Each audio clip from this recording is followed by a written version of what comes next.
Standard 11 માં chapter number 6 ની અંદર આપણે આગળ વધીએ તો છેલ્લે આપણે એક્ઝામ્પલ્સ જોયા હતા, એક્સરસાઇઝ અને એક્ઝામ્પલ્સ, બરાબર. હવે થિયરી છે સ્પ્રિંગની સ્થિતિ ઊર્જા.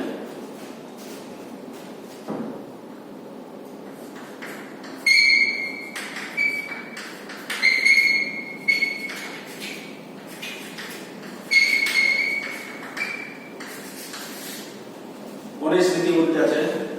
સ્પ્રિંગની સ્થિતિ ઊર્જા છે. સ્પ્રિંગ જે છે ને તેની અંદર એક સંરક્ષી બળ ઉત્પન્ન થાય છે, બરાબર.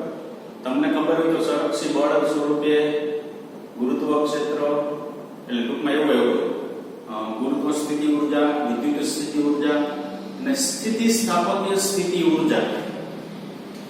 આ જે સ્થિતિ સ્થાપકીય સ્થિતિ ઊર્જા જે છે એ ફક્ત કેમાં ઉદ્ભવે? સ્પ્રિંગ ની અંદર ઉદ્ભવશે, બરાબર. સ્થિતિ સ્થાપકીય સ્થિતિ ઊર્જા જે છે એ કેમાં ઉદ્ભવશે? સ્પ્રિંગ ની અંદર. તો અહીંયા આપણે સમજાવેલું છે સરસ, અલગ અલગ કિસ્સાઓ આપેલા છે કે એક સ્પ્રિંગ છે એને એક જડિત આધાર સાથે બાંધી દીધી. એટલે ધારો કે આ દીવાલ છે, આ દીવાલ સાથે આ સ્પ્રિંગ અહીં બાંધી, આ સ્પ્રિંગ સાથે બ્લોક બાંધી દીધો અને એ બ્લોક જે છે ને એ સમશીતી સપાટી પર પડ્યો છે. ધારો કે આ દીવાલ છે, આ દીવાલ સાથે આ સ્પ્રિંગ બાંધી દીધી, અહીં એક બ્લોક બાંધી દીધો. સામાન્ય પરિસ્થિતિની અંદર સ્પ્રિંગ ખેંચાયેલી ન હોય અને બ્લોક એ કેવો હોય? સ્થિર હોય. તમને ખબર જ છે સામાન્ય પરિસ્થિતિની અંદર કોઈ સ્પ્રિંગ જુઓ આમ, બરાબર, તો એ ખેંચાયેલી હોતી નથી. એનો મતલબ એવો કે એની અંદર જે સ્થિતિસ્થાપક બળ ઉદ્ભવતું નથી. હવે જો આ સ્પ્રિંગમાં બે કિસ્સા વિચારવામાં આવે, કયા બે કિસ્સા? તો કે કાં તો સ્પ્રિંગને દબાવો. ધારો કે તમારી પેન જે છે, પેનની અંદર નાની સ્પ્રિંગ હોય. હવે સ્પ્રિંગ સામાન્ય પરિસ્થિતિની અંદર આમ પકડી રાખશો ને તો તમને કોઈ પણ પ્રકારનું બળ તમે નહીં અનુભવી શકો, બરાબર. હવે તમે આમ સ્પ્રિંગને આમ દબાવશો. જ્યારે સ્પ્રિંગને આમ દબાવશો ને ત્યારે તમને વિરુદ્ધ દિશામાં તમારી આંગળી ખુલ્લી કરવા માટે કંઈક બળ અનુભવતા હશો, બરાબર. આ જે બળ જે અનુભવવામાં આવે છે ને એને શું કહેવામાં આવે? સ્પ્રિંગ બળ કહેવામાં આવે છે. ટૂંકમાં સ્પ્રિંગ બળ એટલે શું? તો કે સ્પ્રિંગ દ્વારા ઉદ્ભવતું જે બળ છે તેને શું કહેવામાં આવે છે? સ્પ્રિંગ બળ કહેવામાં આવે છે.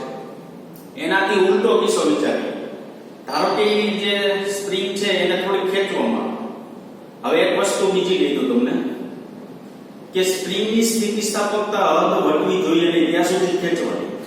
નહીતર એ બોલપેનની નાની એવી પેન જે છે એ સ્પ્રિંગ હોય તમે આમ કરી નાખો પછી તમે આમ છોડી દો તો પાછી પોતાની મૂળ સ્થિતિ ક્યારેય પ્રાપ્ત ન કરે, બરાબર. મૂળ સ્થિતિ પ્રાપ્ત કરવા માટે એની સ્થિતિસ્થાપકતા હદ છે એ વટવી જોઈએ નહીં. જો સ્થિતિસ્થાપકતા હદ એ વટી જાય તો સ્પ્રિંગ છે એ પાછી પોતાની મૂળ સ્થિતિ પ્રાપ્ત કરતું નથી. ખ્યાલ આવે? તો થોડું જ ખેંચવાનું, થોડું ખેંચી રાખશો ને એટલે પાછું વિરુદ્ધ દિશામાં પાછી સ્પ્રિંગને પાછી પોતાની પહેલા જેટલી મૂળ સ્થિતિ હતી ને ત્યાં જવા માટે કંઈક બળ અનુભવશો. આ જે બળ જે છે ને એને શું કહેવામાં આવે? સ્પ્રિંગ બળ કહેવામાં આવે છે. આ સ્પ્રિંગની વાત થઈ. સ્થિતિસ્થાપકીય સ્થિતિ ઊર્જા જે છે કેમાં હોય છે? સ્પ્રિંગની અંદર. ધારો કે એક નવું એક ઉદાહરણ લઈએ, રબર. તમે રબરમાં તો અનુભવી શકશો. રબરને ધારો કે નાનું રબર લઈને ખેંચો, એમાં સ્થિતિસ્થાપકતા વધારે હોય. જેમાં સ્થિતિસ્થાપકતા વધારે હોય ને તે વધુ ખેંચાઈ શકે, જેમાં સ્થિતિસ્થાપકતા ઓછી હોય તે ઓછું ખેંચાઈ શકે. તો રબરને ખેંચો. હવે રબરને જ્યારે ખેંચો તમે પછી તમે લગાડેલું બળ દૂર કરી દીધું એટલે પાછી પોતાની મૂળ સ્થિતિ શું કરે? પ્રાપ્ત કરે. પણ જો રબરને ખેંચો ત્યારે એની સ્થિતિસ્થાપકતા ગુમાવી દો એટલે તમે વધુ ખેંચો દૂર કરો સ્થિતિસ્થાપકતા એટલે પાછી પોતાની મૂળ સ્થિતિએ પાછું નહીં આવે. તમે એમ કહી દો રબરને વધુ ખેંચ્યું તો લાંબુ થઈ ગયું. આ આપણે દેશી ભાષામાં આપણે એવું કહીએ, રબર કેવું થઈ ગયું? લાંબુ થઈ ગયું, બરાબર. તો લાંબુ રબર જો થઈ જાય ને તો એની સ્થિતિસ્થાપકતા રબરે શું કરી દીધી હોય? ગુમાવી દીધેલી હોય છે. ખ્યાલ આવ્યો કે નહીં? તો આપણે સ્પ્રિંગની સ્થિતિ ઊર્જામાં સૌપ્રથમ હૂક, સ્થિતિસ્થાપકતા પદાર્થ માટે કોઈ પણ જગ્યાએ વૈજ્ઞાનિકનું નામ આવે ને તો નામના વૈજ્ઞાનિક છે. હૂકનો નિયમ જે છે ને એ આપણે ચેપ્ટર નંબર 9 ની અંદર ભણશું.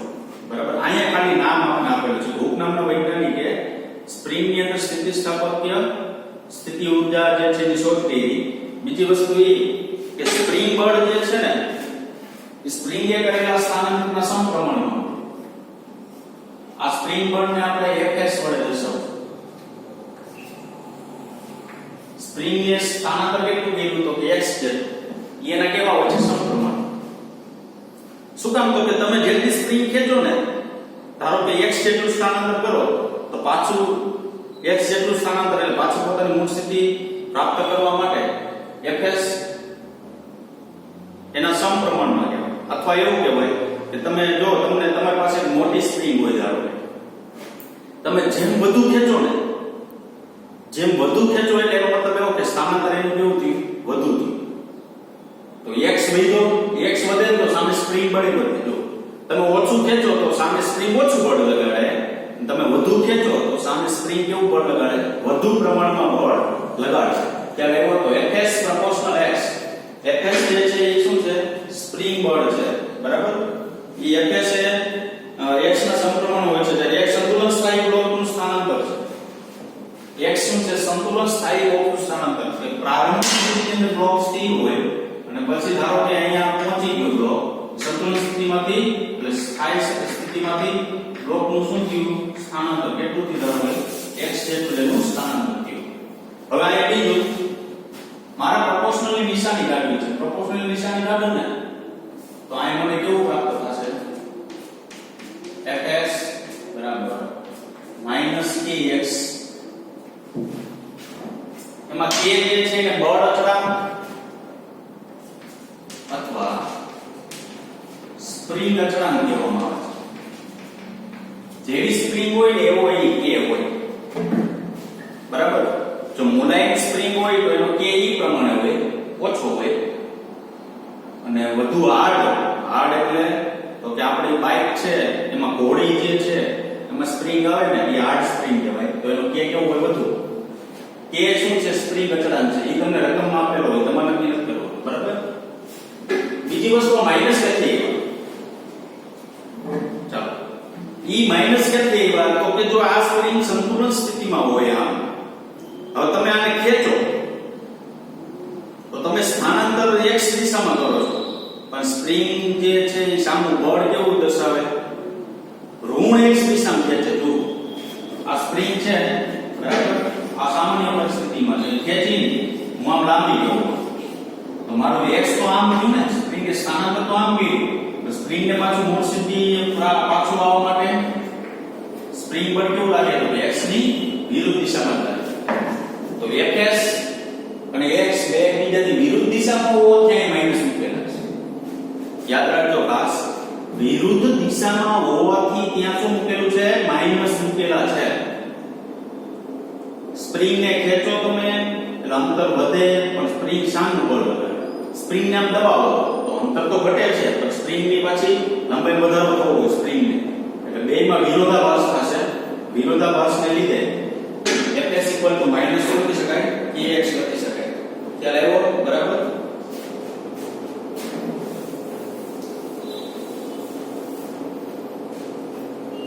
ચાલો હવે શરૂઆત કરીએ. પહેલી આકૃતિ કંઈક આપેલી છે આપણે.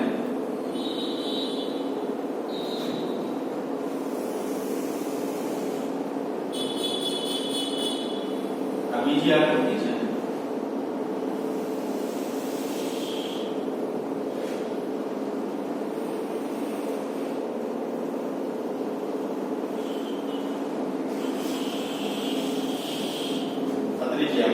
બરાબર, સામાન્ય પરિસ્થિતિની અંદર એક બ્લોક અહીંયા છે.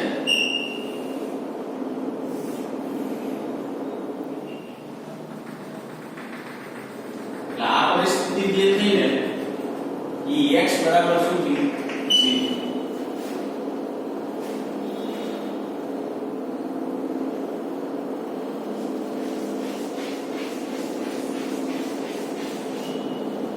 સ્પ્રિંગ સાથે બ્લોક સામાન્ય પરિસ્થિતિની અંદર કાઈ નથી કરવાનું, ખાલી સ્પ્રિંગ ને એક છેડે જડિત કરવાનું, બાંધવાની, અને એક છેડે ખાલી બ્લોક મૂકી દેવાનું. તમારે ખેંચવાની નથી, દબાવવાની નથી. તો આ પ્રારંભિક પરિસ્થિતિ છે, બરાબર. જ્યાં પ્રારંભિક પરિસ્થિતિ હોય ને ત્યાં fs = 0 અને x = 0. એનો મતલબ શું? તો કે તમે બ્લોકને સ્થાનાંતર નથી કરાવતા, તો એ x = 0 ઉપર પડ્યો હોય. તો સ્થાનાંતર જો બ્લોકને ન કરાવો ને તો સ્પ્રિંગ બળ ન ઉદ્ભવે. કારણ કે તમે સ્પ્રિંગને નથી દબાવતા, નથી સંકોચન કરતા, નથી ખેંચતા, તો નથી x માં કઈ ફેરફાર થતો, તો x આ 0 મૂકો તો ઓટોમેટિક fs શું મળે? 0 મળશે. ખ્યાલ આવ્યો કે નહીં? બરાબર. ચાલો એના પછીનો કિસ્સો.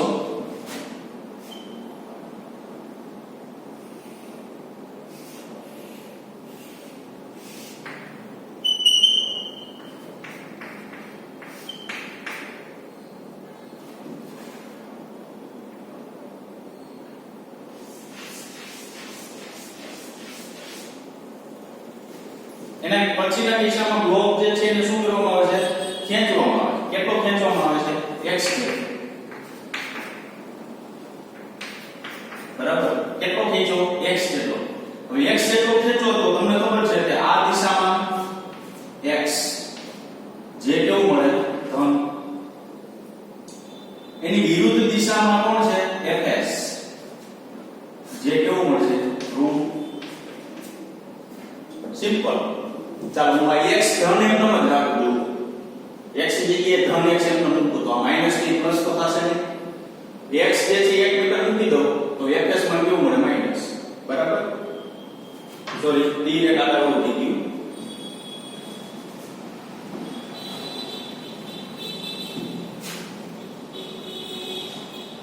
આમ ટૂંકમાં બ્લોકને તમે આમ ખેંચો તો બ્લોક જે છે એટલે ધનમાં ખેંચ્યું તમે, ધન x આ 0 છે એટલે આમ ઋણ થાય, આમ કેવું થાય? ધન થાય. તો ધન તરફ જો ખેંચવામાં આવે ને તો fs બળ જે છે એ કેવું લાગે? ઋણ તરફ. શું કામ? તો કે આ બ્લોકને પાછું મૂળ સ્થિતિએ જવું હોય એટલા માટે. બરાબર. એના પછીનો કિસ્સો છે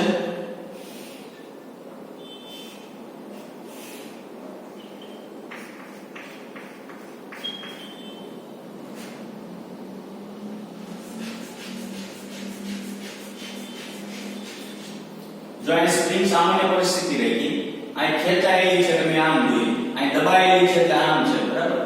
જો x જેટલો શું થયો? ઘટાડો. x જેટલો ઘટાડો થાય તો આ પરિસ્થિતિની અંદર શું થાય? તો એ પરિસ્થિતિની અંદર x આમ છે, બરાબર. તો એ શું કહેવાય? ઋણ. શું કામ? તો કે 0 થી આ બાજુ જાવ એમ આ ઉગમ બિંદુ ગણો તો આ ધન x કહેવાય, આ ઋણ x કહેવાય. તો આ ઋણ x તરફ ગયો. ચાલો ઋણ x માં એ મૂકો. અહીંયા હું ઋણ x મૂકું તો જો કે માઈનસ માઈનસ પ્લસ fs કેવું મળે? ધન. fs ની દિશા ધન x ની દિશામાં છે તો એ કેવું મળશે? ધન. ટૂંકમાં બે જે છે એ ઋણ નો હોય અને બે ક્યારેય ધન હોતા નથી. એક હંમેશા ધન હોય છે, એક હંમેશા કેવું હોય છે? ઋણ હોય છે. બરાબર. ટૂંકમાં વિરોધાભાસ છે. સ્પ્રિંગને ખેંચો તો એ સામી ખેંચે, સ્પ્રિંગને દબાવો તો આપણે સામું દબાણ કરે. બરાબર. ટૂંકમાં સ્થાનાંતર અને એ બે જે છે એકબીજાના કેવા છે? વ્યસ્ત પ્રમાણમાં છે. હવે આકૃતિ આપણે બીજી જે આપેલી છે તે ઉપરથી જોઈએ તો ધારો કે આપણે બ્લોકને બહાર તરફ ખેંચીએ છીએ, આને બ્લોકને બહાર તરફ ખેંચીએ છીએ તો લંબાઈમાં થતો વધારો xm હોય તો સ્પ્રિંગ બળ વડે થયેલ કાર્ય. લંબાઈમાં થતો વધારો જે છે ધારો કે કેટલો હોય? xm. કેટલો કીધો? xm. xm ક્યાંથી લેવાનો? તો કે xm લેવાનું 0 થી લેવાનું. તો હું આ કાર્ય કેટલું લખી શકું? ws બરાબર ઇન્ટિગ્રેશન 0 થી ક્યાં સુધી લખી શકું? xm સુધીનું કાર્ય. તો 0 થી xm સુધીનું કાર્ય લખું તો હું અહીં લખી શકું સ્પ્રિંગ બળ વડે થતું કાર્ય મેળવવાનું છે, આ સ્પ્રિંગ બળ dx. આ શું થયું? બળ ગુણ્યા સ્થાનાંતર. ક્યાં સુધીનું કાર્ય? તો 0 થી xm સુધી. એટલે હું અહીં એવું કહું છું કે આકૃતિ b, આને હું a કહી દઉં, આ હું b કહી દઉં, આ હું c કહી દઉં. આકૃતિ b ની અંદર બ્લોકને x બરાબર 0 સ્થાનેથી ધારો કે xm જેટલો ખેંચવામાં આવે, xm જેટલો ખેંચવામાં આવે તો સ્પ્રિંગ બળ વડે થયેલું કાર્ય એટલે મેં ws એટલે સ્પ્રિંગ બરાબર સ્પ્રિંગ બળ વડે થયેલું કાર્ય એટલે સ્પ્રિંગ બળ લખવું પડે. તો સ્પ્રિંગ બળ બરાબર શું થાય? તો ઇન્ટિગ્રેશન 0 થી xm આ માઈનસ kxm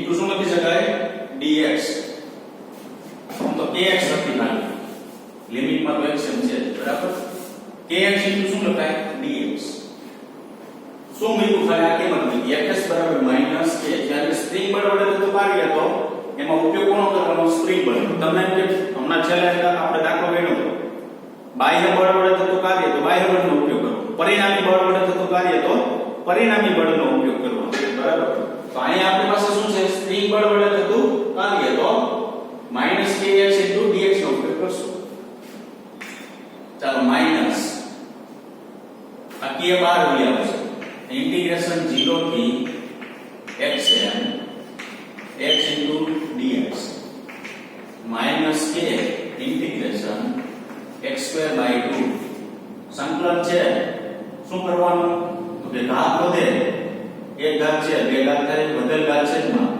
0 થી ઇન્ટીગ્રેશન સુધી લેવાનું x છે તો -k પેલા અપર લિમિટ મૂકો એટલે xm2/2 માઈનસ ને લોઅર લિમિટ મૂકો એટલે શું થાય x बराबर 0 મૂકો 0 તો ટોટલ સૂત્ર આવું મળશે 1/2 kxm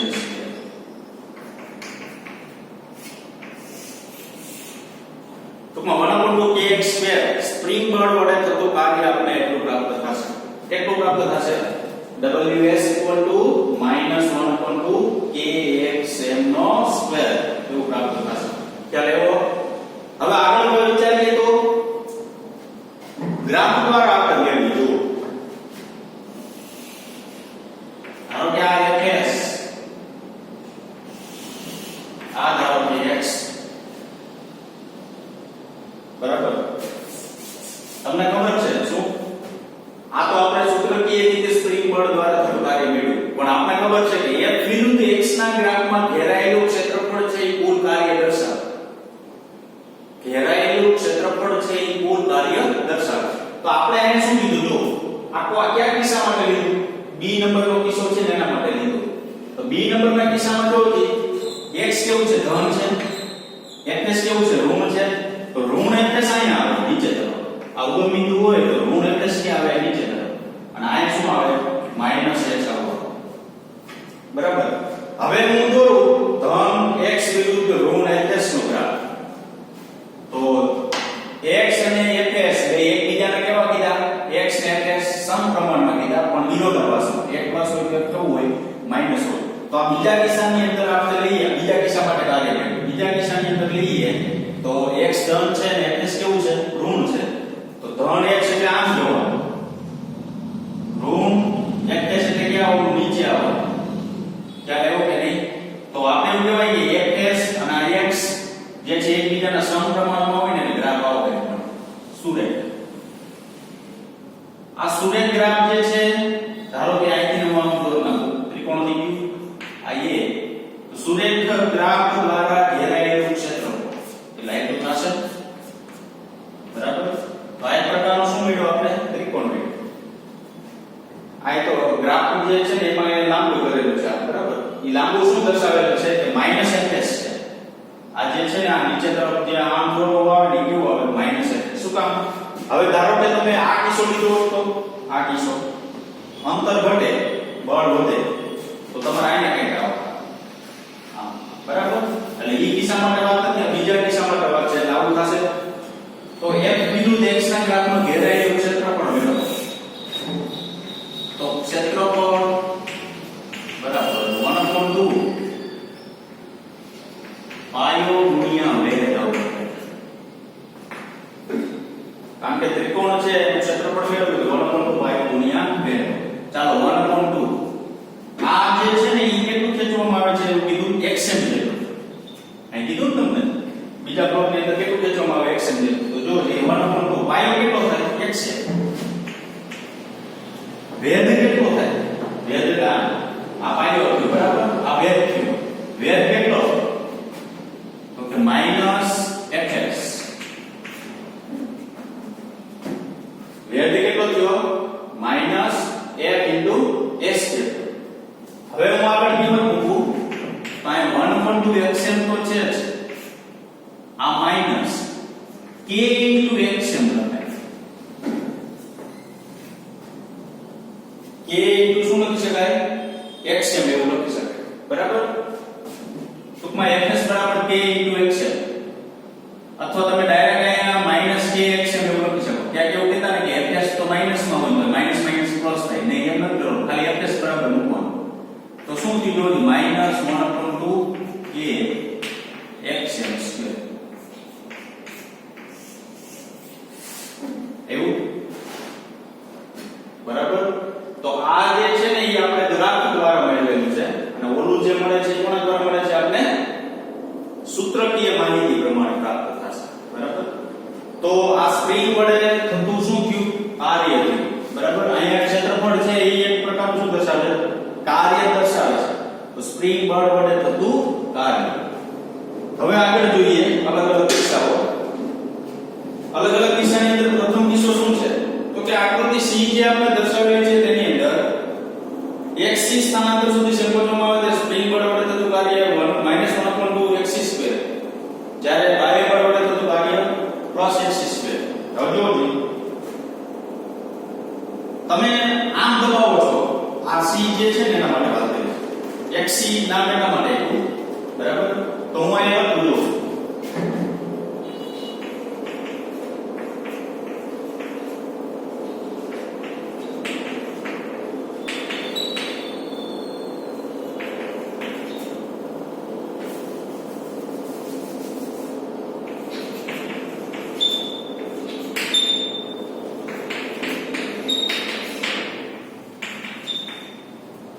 સ્પ્રિંગ બળ વડે થતું કાર્ય ws અથવા ડાયરેક્ટ w -1/2 kxc². હવે સ્પ્રિંગ વડે થતું કાર્ય એટલે આપણે શું કહેતો -1/2 kxm². પણ આ xm છે ને એ આના માટે લીધું આ હવે એને શું કીધું xc જેટલું સંકોચન થાય તો સ્પ્રિંગ બળ વડે થતું કાર્ય કેટલું થાય -1/2 kx² થાય બાહ્ય બળ વડે થતું કાર્ય તો +1/2 kxc². આ પ્લસ શું કામ આવ્યું તો કે બાહ્ય બળ એટલે તમે આમ બળ લગાડો કે નહીં બરાબર તો તમે જો આમ બળ લગાડો યાદ રાખજો તમે આમ બળ લગાડો બરાબર તો સ્પ્રિંગ સામું બળ લગાડે તમે આમ બળ લગાડો તો સ્પ્રિંગ કેવું બળ લગાડે સ્પ્રિંગ બળ વડે થતું કાર્ય તમને મળી ગયું કેવું માઈનસમાં બાહ્ય બળ વડે થતું કાર્ય કેવું થાય પ્લસ થાય ચાલો એવું કે નહીં બાહ્ય બળ વડે થતું કાર્ય કેવું થાય પ્લસ શું કામે તો સ્પ્રિંગ ને તમે આમ દબાવો તો fs બળ આમ લાગે છે પણ બાહ્ય બળ તો તમે આમ લગાડ્યું ને ટૂંકમાં સ્પ્રિંગ ને દબાવો તો સ્પ્રિંગ ને તમે દબાવો એ તમારું બાહ્ય બળ છે પણ સ્પ્રિંગ તમને સામું દબાવે પાછી પોતાની મૂળ સ્થિતિ પ્રાપ્ત કરવા માટે એટલે ઈ કેવું બળ થી બાહ્ય બળ આ કેવું સ્પ્રિંગ બળ તો સ્પ્રિંગ બળ વડે થતું કાર્ય માઈનસ બાહ્ય બળ વડે થતું કાર્ય કેવું પ્રાપ્ત થાય છે આપણે પ્લસ પ્રાપ્ત થાય છે. ચાલો આગળ વધીએ જો બ્લોકને પ્રારંભિક સ્થાનાંતર x થી અંતિમ સ્થાનાંતર xm સુધી ગતિ કરવામાં આવે તો સ્પ્રિંગ બળ વડે થયેલ કાર્ય ws નું મૂલ્ય કેટલું થાય બ્લોક જે છે એને xi એટલે પ્રારંભિક થી xm સુધી જો સ્થાનાંતર કરવામાં આવે તો સ્પ્રિંગ બળ વડે થયેલ કાર્ય કેટલું તો ws ઇન્ટિગ્રેશન xi થી xm આની જેમ fs ઇન્ટુ શું લખી શકાય dx તો ઇન્ટિગ્રેશન xi થી xm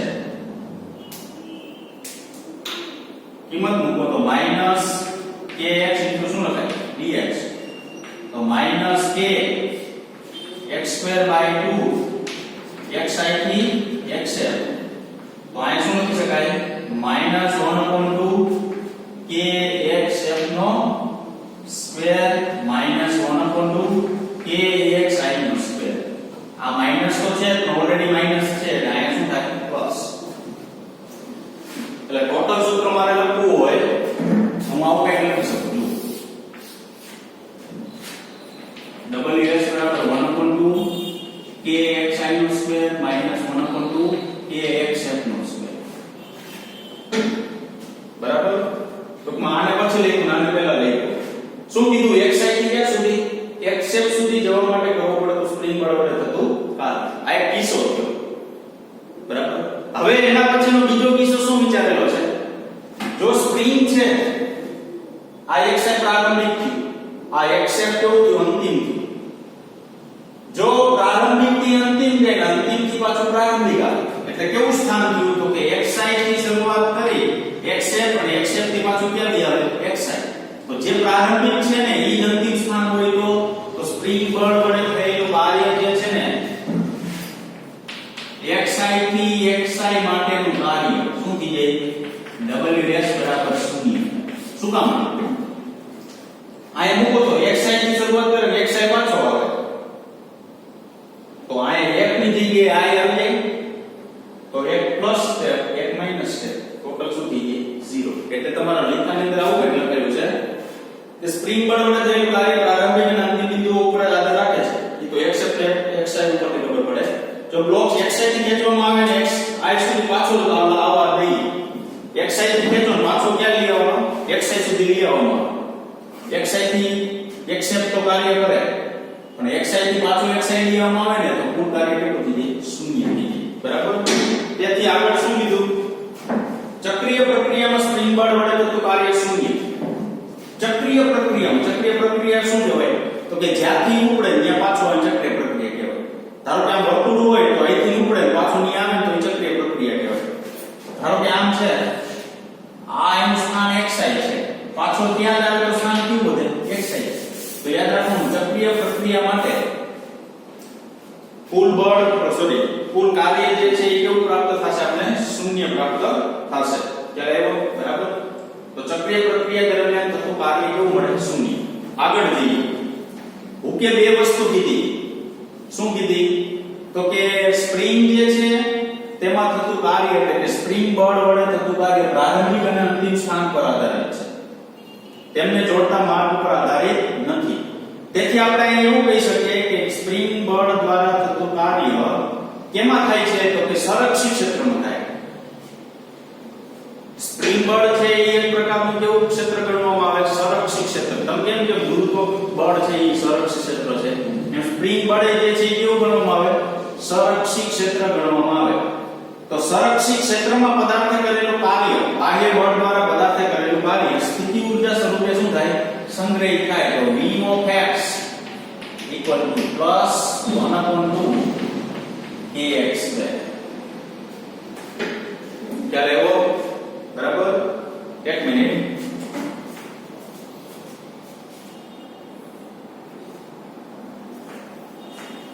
v of x बराबर plus 1/2 kx square दो जी અહીંયા આવી સંરક્ષિત ક્ષેત્રમાં બાહ્ય બળ દ્વારા થતું કાર્ય સ્થિતિ ઊર્જા સ્વરૂપે સંગ્રહિત થાય તો જે w મળે ને એની સ્થિતિ ઊર્જા તો કેટલું મળે છે 1/2 kx square તો કેટલું લખી શકો 1/2 kx square જેટલું લઈ શકો બરાબર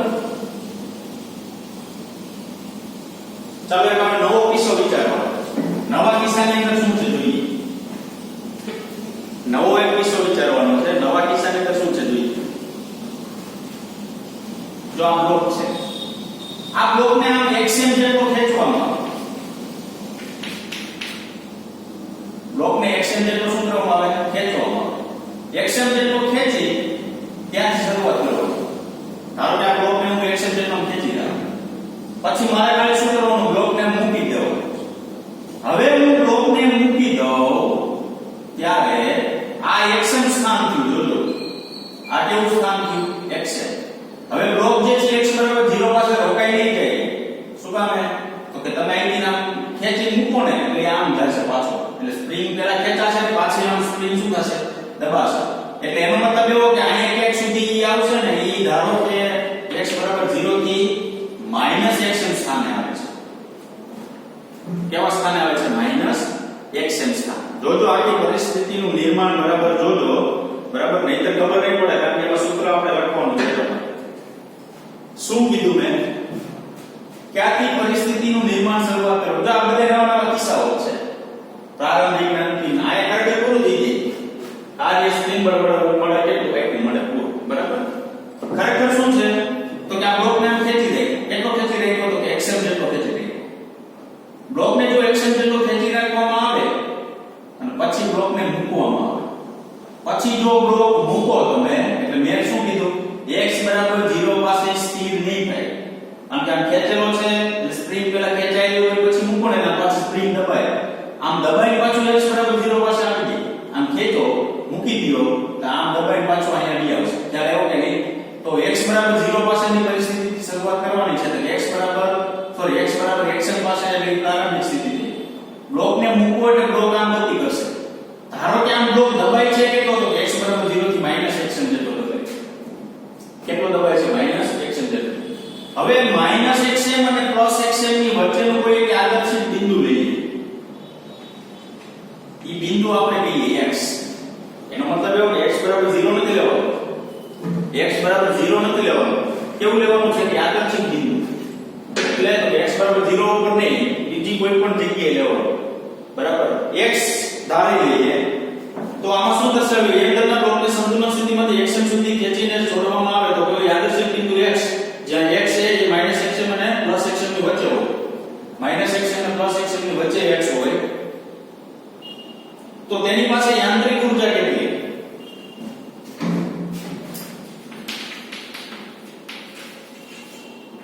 જોજો ખાસ. તો અહીંયા હું લખી શકાય પ્રારંભિક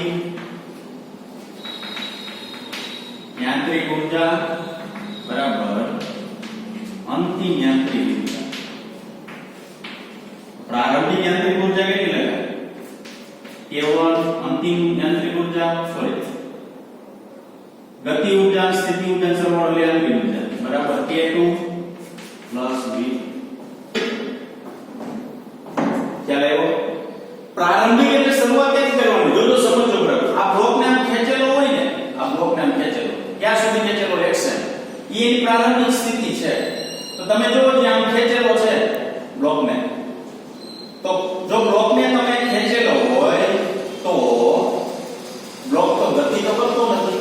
1/2mv² અનુસાર xm જેટલા બ્લોકને જ્યારે સ્થિર સ્થિતિમાં ખેંચીને એમને રાખવામાં આવે તો એની પાસે ગતિ ઊર્જા શું હોય છે? 0 પ્લસ સ્થિતિ ઊર્જા કઈ હોય છે? સ્થિતિ ઊર્જા કઈ? તો કે સ્પ્રિંગની સ્થિતિ ઊર્જા કેટલી? Plus 1/2kxm². માઈનસ નહીં લઈએ આપણે બરાબર. બાય અવાર્ડ દ્વારા તમને સ્થિતિ ઊર્જા પ્રાપ્ત થાય છે. હવે જોજો આની પરિસ્થિતિ xm જેટલો ઓલરેડી ખેંચેલો છે, પકડી રાખ્યો તો ગતિ નથી કરતો તો પ્રારંભિક ગતિ ઊર્જા 0. યાંત્રિક ઊર્જાનું સંરક્ષણ લેવું છે. યાંત્રિક ઊર્જા પ્રારંભિક ને યાંત્રિક ઊર્જા અંતિમ. તો કુલ પ્રારંભિક યાંત્રિક ઊર્જાની અને ગતિ ઊર્જા 0. ખાલી શું મળે? સ્થિતિ ઊર્જા મળે. કારણ કે તમને છે ને સ્ટેપ ડાયરેક્ટ આપેલું છે. એ ડાયરેક્ટ સ્ટેપ નો આવે. હવે અંતિમ યાંત્રિક ઊર્જા. અંતિમ એટલે ક્યાં? તો કે અંતિમ એટલે તો કે -xm એ નહીં. તમે યાદચ્છિક એક બિંદુ ધારેલો છે. કેવું? તો x. બરાબર ધ્યાનમાં રાખજો. યાદચ્છિક એક શું ધારેલું છે? બિંદુ ધારેલું છે. આ યાદચ્છિક બિંદુ પાસે આપણે શું લેવાનું છે? અંતિમ લેવાનું છે. તો અંતિમ લેવા માટે શું કરશો? જોજો યાર. તો કે આ તો કેન્દ્રથી તો આ અંતર કેટલું હોય? ધારો કે x જેટલું હોય નહીં. બરાબર? તો હવે ગતિ ઊર્જા કેટલી? x પાસે એના પાસે ગતિ ઊર્જા 1/2 શું લખી શકાય? mv² પ્લસ શું કામ?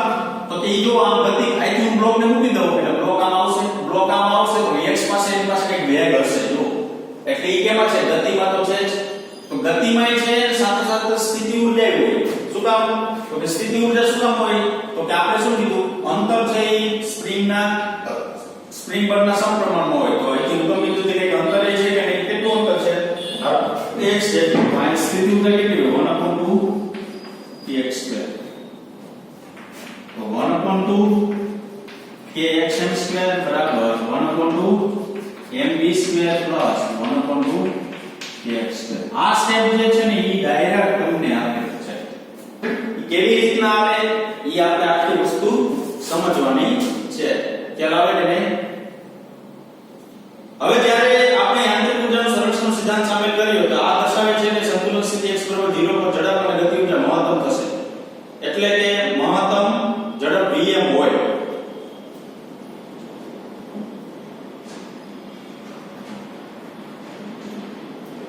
જોજી આ જે વસ્તુ છે યાંત્રિક ઊર્જાનો આપણે સંરક્ષણના નિયમનો ઉપયોગ કર્યો.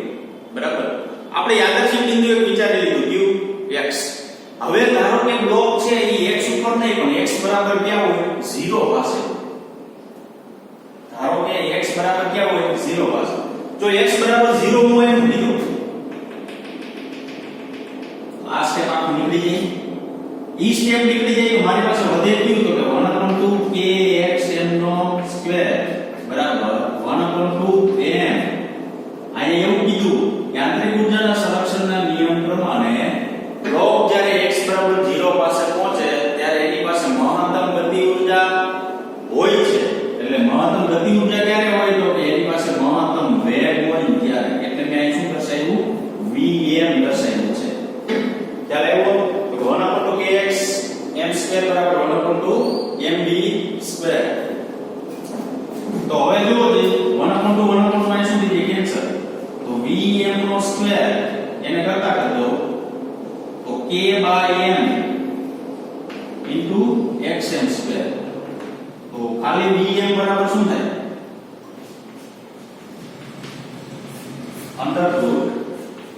√ k/m into x.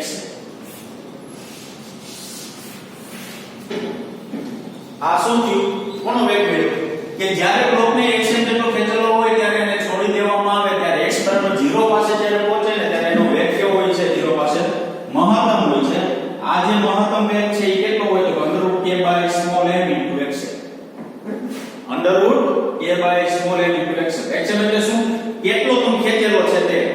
અહીંથી પહેલા તમે કઈ ખેંચ્યો તો ને એ કેટલો ખેંચેલો છે xm જેટલો. k એટલે સ્ટ્રિંગ અચળાંક અને m એટલે તો કે m દળનો બ્લોક છે બરાબર. આ બધાનો દળ જે છે આની સાથે સંકળાયેલું કેટલું છે સ્મોલ m જેટલું દળ સંકળાયેલું છે. ખ્યાલ આવ્યો કે નહીં બરાબર. ફરીવાર કહી દઉં તમને આ બધા કિસ્સાઓ જે લીધા એ કિસ્સાઓની અંદર આ બાહ્ય બળ સ્પ્રિંગ બળ પ્રારંભિક અંતિમ સ્થાન પ્રારંભિક પાછું બી આવે તે આ સૌથી અગત્યનું છે. આટલી બધી ડિટેલ જે છે એ આપણા લેખાની અંદર આપેલી નથી. નોંધ સ્વરૂપે જેટલી વસ્તુ તમને નવી લાગે ને એ બધી આપણે એડ કરતી જાય બરાબર. ખાલી એમનો લેક્ચર જોવાથી કઈ ફાયદો નથી પણ સામે લેક્ચર જોવાનું સામે વિચારવાનું કે આ સૂત્ર જે છે કોના માટે સૂત્ર ઉપરથી આપણને ખ્યાલ આવી જવો જોઈએ સૂત્ર કેવા શું માંગે છે બરાબર. તો અહીંયા x 0 માટે મેં લખ્યું નથી પણ એમાં લેખાની અંદર લખેલ x 0 માટે યાંત્રિક ઊર્જાના સંરક્ષણના નિયમ પ્રમાણે વેગ કેવો હશે મહત્તમ હશે. એટલે આ નામ શું લખ્યું v. હવે તમને તે વેગ મહત્તમ છે એ આપણે અહીંયા એક સરસ ગ્રાફ વડે દર્શાવેલું છે બરાબર. ગ્રાફ વડે ભણીએ આપણે. એક મિનિટ.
બહુ સરસ ગ્રાફ છે. ગ્રાફની અંદર જો ત્રણેય વસ્તુ ઇન્વોલ્વ છે.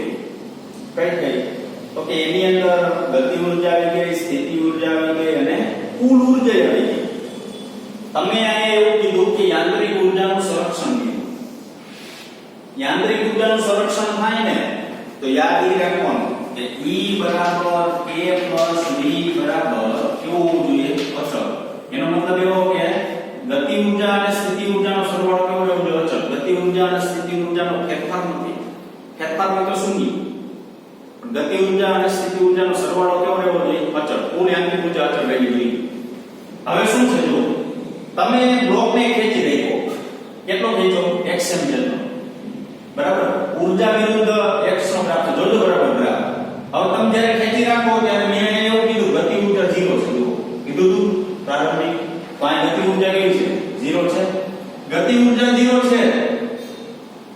પરંતુ સ્થિતિ ઊર્જા કેવી છે મહત્તમ છે તો 1/2 kxm². k 0 છે પ્રારંભમાં, સ્થિતિ ઊર્જા કેવી છે મહત્તમ. જો હું આ બ્લોકને ખેંચી રાખું તો k જે છે ઈ 0, v કેવું મહત્તમ, v એટલે સ્થિતિ ઊર્જા, k એટલે ગતિ ઊર્જા. હવે શું થાય બ્લોકને છોડો એટલે સ્પીડ થી આમ આવે, તો સ્પીડ થી આમ આવે તો ગતિ ઊર્જા વધે, સામે સ્થિતિ ઊર્જા ઘટે. સ્થિતિ ઊર્જા શું કામ ઘટે તો કે x ના મૂલ્યમાં ઘટાડો થતો જાય તો સ્થિતિ ઊર્જા 1/2 kx² છે આપણી પાસે, આપણે v બરાબર લખ્યું અહીં 1/2 kx² છે, એમાંથી x ના મૂલ્ય શું, આ તો k તો અચળ હોય, x ના મૂલ્ય શું થતો જાય ઘટાડો. જો x ના મૂલ્યમાં ઘટાડો થતો જતો હોય તો સ્થિતિ ઊર્જા ઘટતી જાય કે નહીં, તો બ્લોક અહીં પકડી રાખો ત્યાં સુધી ગતિ ઊર્જા 0, બ્લોકને છોડો એટલે સ્પીડ થી આમ આવે એટલે ગતિ ઊર્જા વધે, પણ 0 તરફ આવતું હશે સ્થિતિ ઊર્જા ઘટે. તો આપણે એવું કહેવાય કે જો ગતિ ઊર્જા વધે સ્થિતિ ઊર્જા ઘટે. આ x બરાબર 0 પાસે પહોંચી ગયા, x બરાબર ક્યાં પહોંચી ગયા 0 પાસે. બ્લોક મેં કીધું ને ધારો કે x બરાબર 0 હોય, બ્લોક તમે xm જેટલો ખેંચેલો હોય, હવે છોડી દો એટલે બ્લોક આમ ગતિ કરશે, પાછો આમ આગળ નીકળી જશે બરાબર. પરંતુ બ્લોક જ્યારે x બરાબર 0 પાસે પહોંચે ત્યારે x બરાબર 0 છે, x બરાબર 0 હોય તો ત્યાં સ્થિતિ ઊર્જા કેટલી થઈ શૂન્ય. તો જો સ્થિતિ ઊર્જા ઘટી, x ઘટે ત્યારે સ્થિતિ ઊર્જા ઘટી કે તેની શૂન્ય, પરંતુ ત્યાં ગતિ ઊર્જા કેવું થાય મહત્તમ. કા તો તે મહત્તમ વેગ કીધો x બરાબર 0 પાસે. હવે બ્લોક આમ જશે એટલે ધીમે ધીમે એનો વેગ ઘટે એટલે પાછી ગતિ ઊર્જા શું થઈ ઘટી, પણ સામે આમ જશે ને એટલે અંતર પાછું વધશે એટલે સ્થિતિ ઊર્જા સામે શું થાય વધે. ખ્યાલ આવ્યો કે નહીં બરાબર. તો આખો ગ્રાફ ની અંદર જેમ ગતિ ઊર્જા વધતી જાય, આ તમને મેં જે આ કિસ્સો સમજાવ્યો ને એ કિસ્સામાં લેવાનો બ્લોક ને તમે પકડી રાખો, પકડી અને છોડવાનો છે. પ્રારંભમાં ગતિ ઊર્જા ન હોય, સ્થિતિ ઊર્જા મહત્તમ, પછી અંતર ઘટે એટલે ગતિ ઊર્જા ઘટે, વેગ વધે એટલે ગતિ ઊર્જા વધે. 0 પાસે ગતિ ઊર્જા હોય કારણ કે એ ઊભો નહીં રહે, પણ x બરાબર 0 હતી સ્થિતિ ઊર્જા શું થાય શૂન્ય. આમ જતા અંતર પાછું વધે, આ 0 હોય 0 ધ્યાન દો, ભલે માઈનસ એક્શન છે પણ આમ જતા અંતર તો વધે ને, અંતર વધે એટલે સ્થિતિ ઊર્જા વધી, સામે ગતિ ઊર્જા વેગમાં ઘટાડો થતો ગતિ ઊર્જા શું થાય ઘટે. તો 1 વધે છે સામે 1 ઘટે છે, પાછું v વધે પાછું k ઘટે.